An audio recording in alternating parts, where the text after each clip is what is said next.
This time on Documentify TV. There's a bison hunting site in Montana that worked on and off for about 700 years, and then it gets abandoned. Here's the weird part. The bison didn't vanish from the region, so what changed? The short answer is boring in the best way. Water. Not no bison, not mysterious disappearance. A small creek that mattered for processing animals became unreliable during the reoccurring droughts.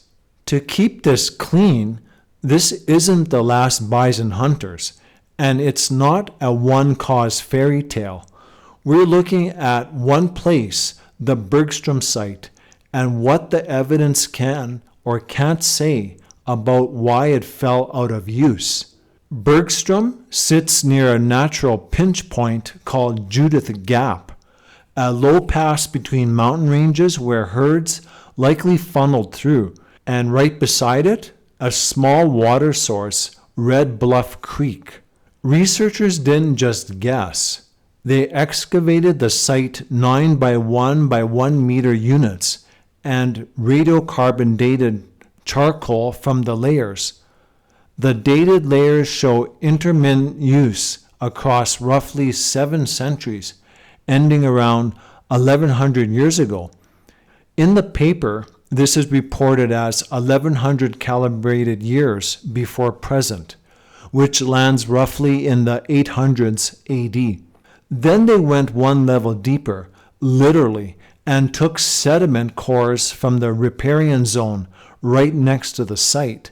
That lets you look for environmental changes through time, pollen, charcoal, and indicators of large herbivores.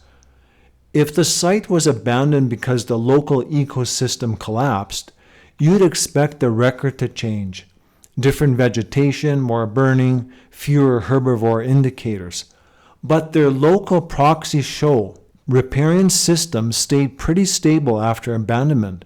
Vegetation patterns stay steady, fire indicators stay low, and large herbivore signals continue. Translation: Bergstrom doesn't look like a place that stopped being bison country. So why quit? Their regional drought reconstructions show repeated high-magnitude droughts, including multi-decadal episodes, around the period when the site stopped showing intensive use. A key idea here is processing water. Killing an animal is one job, processing it, hide work, meat handling, the whole messy logistics is another.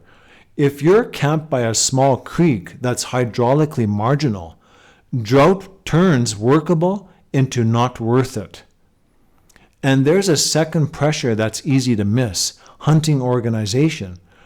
Across the northern Great Plains, late Holocene hunting increasingly included larger, more coordinated communal operations, sites with drive lines, jumps, corrals, longer stays, more people, more processing. Those bigger systems have bigger demands: dependable water, space, infrastructure, coordination. A small site like Bergstrom, good funnel, but water limited, becomes the wrong tool for the new job. 2 important caveats from the authors. First, this doesn't automatically explain every abandoned bison site. Others can have totally different causes. Second, archaeology can miss low-impact use.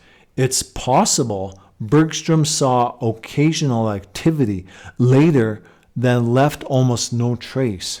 So the clean takeaway isn't drought killed the site, its constraints converged. Drought made water scarcer at Marginal Creek, while hunting practices were shifting toward bigger, more controlled sites. What I love about this is the logic. Bison presence alone didn't decide the system. Human organization and climate variability did. And the adaptability was the point. People could disengage from one site and reorganize elsewhere. Next, If you want another clean North American number that won't die investigation, click into the end screen video on why does 11,600 BC keep showing up in North Dakota. That's it for today's video, folks. See you next time right here on Documentify TV.